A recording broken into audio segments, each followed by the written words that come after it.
Ravi d'être avec vous, chers téléspectateurs de la télévision Isanganiro. Bienvenue dans cette édition en langue française dont voici les principaux titres. L'école fondamentale d'Ogihinga, nous sommes en zone Kienzi de la province de Bujumbura, n'a plus de bloc sanitaire après sa démolition par le vent violent il y a près d'un mois. Se soulageant dans la nature, les élèves craignent d'attraper des maladies des mains sales. Nous aurons les détails tout de suite. Certains quartiers de la ville de Rumongue font face au manque criant d'eau potable il y a près d'une semaine. À la régie des zones, on informe à être en train d'aménager à notre réseau hydraulique pour remplacer celui qui est souvent perturbé par les cris des rivières locales. Certains députés s'inquiètent du rapportage des activités vis-à-vis du budget programme et le ministère des Finances rassure que des formations sont prévues pour améliorer la qualité des rapports. Voilà pour le sommaire.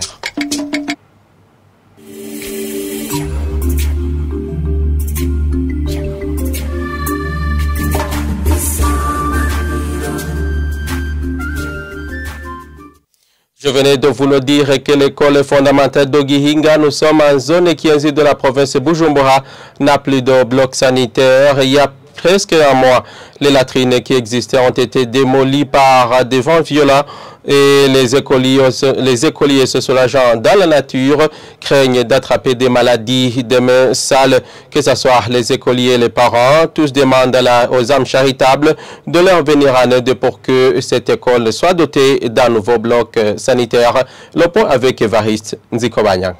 Arrivé à l'école fondamentale de Gihinga, du côté où était construit ce bloc sanitaire détruit par le vent violent il y a presque un mois, l'on est accueilli par des odeurs nauséabondes. Ces odeurs résultent du fait que les écoliers se soulagent en plein air, comme le précise une d'entre ces écoliers estimée à 500. Toutes les toilettes ont été détruites par le vent violent. L'on ne se soulage qu'en plein air ou chez les familles voisines, mais ils sont gênés. Les parents des élèves de la dite école disent être inquiets par cette situation qui perdure, craignant des maladies liées aux mauvaises conditions d'hygiène qui risquent de mettre en danger la santé de leurs enfants. Les écoliers doivent veiller pour trouver où se soulager. C'est vraiment pénible.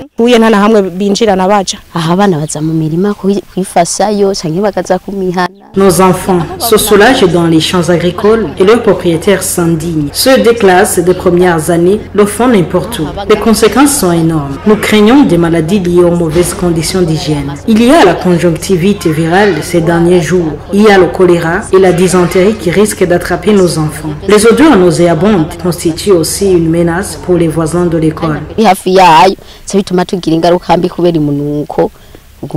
Que ce soit les écoliers ou leurs parents, tous lancent un cri d'alarme à toute âme charitable de venir en aide à cette école pour qu'elle soit dotée d'un nouveau bloc sanitaire pour sauver ce qui reste à sauver. Nous voulons que ces latrines soient réhabilitées pour que nous trouvions là où nous soulager étant à l'aise. La réhabilitation de ce bloc sanitaire est urgente. Il faut qu'on nous aide à réhabiliter ces toilettes. Cela étant, la direction de l'Ecofo Gihinga ayant déjà lancé un appel aux parents des écoliers de cotiser chacun 1000 francs pour réhabiliter ces latrines. Un appel qui ne rencontre pas l'assentiment de certains parents, arguant qu'ils font face à une indigence sans nom. Merci Evariste Nzikobanyang. De retour de Kienzi. Certains quartiers de la ville de Rumongue font face au manque criant d'eau potable depuis bientôt 2 semaines. Les habitants indiquent dépenser beaucoup d'argent pour avoir de l'eau à boire ou pour la cuisson. Ils demandent à la régie des eaux de rétablir la situation. Au niveau de la régie des eaux, on indique avoir déjà commencé l'aménagement dans notre réseau hydraulique pour remplacer celui qui est souvent endommagé par les cris des rivières locales de Rumongue. Jean-Pierre Misako. Après plus de 2 semaines que les quartiers Rukinga, Giwanya et Mugomere de la ville de Rumongue sont privés de l'eau potable de la source Kitarungama suite à la coupure du réseau hydraulique par les crues de la rivière Dama, nombreux sont les habitants de ces quartiers dans les rues de la ville de Rumongue à la recherche de l'eau potable au robinet public du réseau hydraulique Mahoro, débitant encore de l'eau potable en raison de 1000 francs burundais par bidon de 20 litres uniquement pour le transport. Ils indiquent qu'il s'agit de l'eau potable essentiellement pour la boisson, la cuisson et quelquefois pour se laver. Et si l'on veut faire la lessive et l'hygiène comme il faut, on doit ajouter au moins 10 000 francs burundais pour le transport de cette eau du robinet au domicile, une somme dépassant dans nombreux cas la facture bimestrielle de la régie des eaux par ménage. Ces habitants et les élèves internes du lycée Rumongue, obligés de se rabattre aux eaux du lac Tanganyika pour la lessive et même pour se laver quand le camion de l'entreprise SOGES Atom ne leur a pas fourni de l'eau potable, demande à la régie des eaux de tout faire pour régler définitivement ce problème. Au niveau de la régie des eaux à Rumongue, l'on informe être à pied d'œuvre depuis ce jeudi pour renormaliser l'alimentation en eau potable de ces quartiers. Mais cela prendra du temps puisque ce réseau hydraulique devra dévier pour franchir la rivière Dama par le pont se trouvant sur la RN3 et contourner pour revenir rejoindre son réseau initial. Jusque ce vendredi soir, la régie des eaux avait réussi à joindre le réseau Kitarungama qui ne franchit plus Dama et le réseau Mahoro pour qu'au bout du compte, la pression de l'eau dans le réseau Mahoro augmente et desserve certains coins qui au départ n'étaient pas concernés. Merci Jean-Pierre Misago. Et les habitants de la zone urbaine de Musaga, plus particulièrement au niveau de la première avenue, réclament la réhabilitation de cet accès routier qui était initialement goudronné mais actuellement impraticable et délabré. Et Charles Nimagali, c'est un des conseillers collinaires à Musaga, indique qu'ils ont soumis cette doléance à l'agence routière du Burundi, mais que rien n'a été fait. Le point avec Désiré Mawenimana, stagiaire à la télévision Isanganiro. Arrivé à cette première avenue dans la zone Musaga qui était goudronnée à l'époque, on constate les nids de poules qui s'observent à cet endroit. Au-dessus du marché se trouvant dans cette avenue, les nids de poules très larges sont barrés par les sacs et des moustiquaires pleins de sable. Les habitants de cette avenue affirment que la situation s'est aggravée quand les tracteurs ont intervenu dans la réhabilitation de cette route sans la mettre à son état initial. Quand il y pleut, les inondations s'observent dans cette avenue suite au manque de canalisation. Les habitants de la zone Musaga demandent aux instances habilitées de réhabiliter cette route. Charles Nimagalitse, les deux conseillers collinaires de la zone Musaga, indiquent qu'ils ont soumis cette doléance à l'agence routière du Burundi en sigle ARB, mais rien n'a été fait pour la réhabiliter. Ils demandent à cette agence en charge de la construction des routes de faire le tout possible pour que cette avenue soit praticable comme auparavant. Merci Désiré Mawe Nimana. Et certains députés burundais s'inquiètent du rapportage des activités vis-à-vis du budget programme au cours de l'analyse des rapports de l'exécution budgétaire exercice 2023-2024, premier trimestre, et l'exécution budgétaire de l'exercice 2022-2023. C'était ce vendredi à l'Assemblée nationale.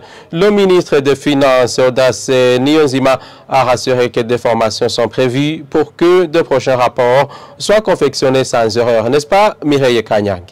Lors de l'analyse de ces rapports d'exécution budgétaire 2022-2023 ce vendredi, ainsi que le premier trimestre de cet exercice budgétaire 2023-2024, certains des élus du peuple ont dénoncé le système de rapportage qui laisse à désirer. Parmi ceux-là, le député Parfait Mbonigny-Buka qui trouve que très peu d'activités ont été rapportées. Il se dit que c'est peut-être causé par un nouveau système ou par mauvaise foi. Sur ce reportage, le vice-président de la commission à l'Assemblée nationale chargée des finances, lors de la lecture de ces rapports, a fait savoir que cela entrave l'appréciation de la performance. Le reportage sur la programmation axée sur les résultats reste à améliorer. Ainsi, très peu d'activités ont été rapportées par ministère.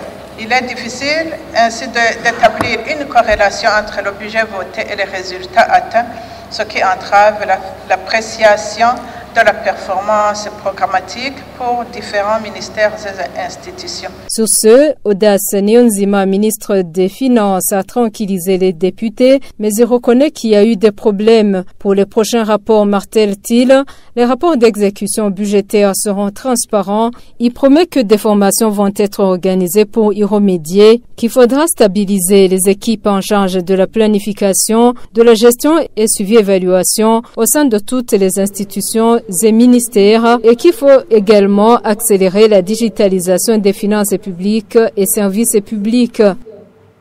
Merci Mireille Kanyang. Et au cours de cette même séance d'analyse de l'exécution budgétaire 2022-2023, le ministre Audace Niyonzima, chargé des finances au Burundi, a révélé que le lancement des travaux de construction du chemin de fer qui va relier la Tanzanie à la RDC via le Burundi est prévu au mois de juin cette année, car précisait-il, le processus de passation des marchés est presque terminé. Suivez le ministre des Finances. Pour le chemin de fer, tu vas acheter 250 milliards mon budget. En ce qui est du chemin de fer, nous avions mis 250 milliards dans le budget. Nos partenaires nous l'avaient demandé pour montrer notre engagement. On espérait que les travaux allaient débuter l'année dernière. Les 250 milliards n'ont pas été utilisés. On a pris de cette décision une partie qui a été affectée à la réhabilitation des routes. C'était à l'étape de passation des marchés. Maintenant, c'est l'étape de lancement des activités. On espère que ce sera effectif avant le mois de juin, si tout va bien.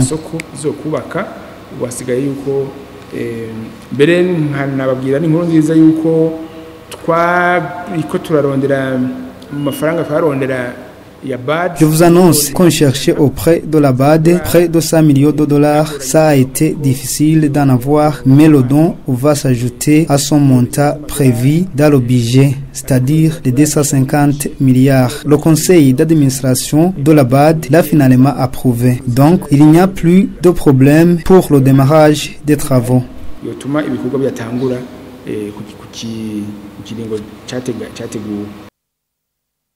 C'était le ministre en charge des Finances au Burundi, Audace Niyonzima, qui était traduit en français par Étienne Manirakiza. Et pour clore cette édition, l'Office burundais des recettes appelle les Burundais à user plus de prudence lorsqu'ils se confient aux commissionnaires pour déclarer les marchandises. Il s'agit là des propos du commissaire chargé des enquêtes au sein de l'OBR lors de la présentation à la presse ce vendredi de 5 personnes accusées de falsification des documents administratifs, y compris ceux de l'OBR. Suivez plutôt le commissaire en charge des enquêtes à l'OBR, c'est Jean Berkimas Niyonzima. Les commissionnaires aux impôts, à l'OBR ou à la douane ne sont pas connus. L'OBR connaît les seuls déclarants en douane ou d'autres personnes qui sont connues légalement à travers la loi. C'est le contribuable, c'est le représentant du contribuable quand il a un mandat. S'agissant de ces déclarants, il faut distinguer les déclarants et les commissionnaires en douane.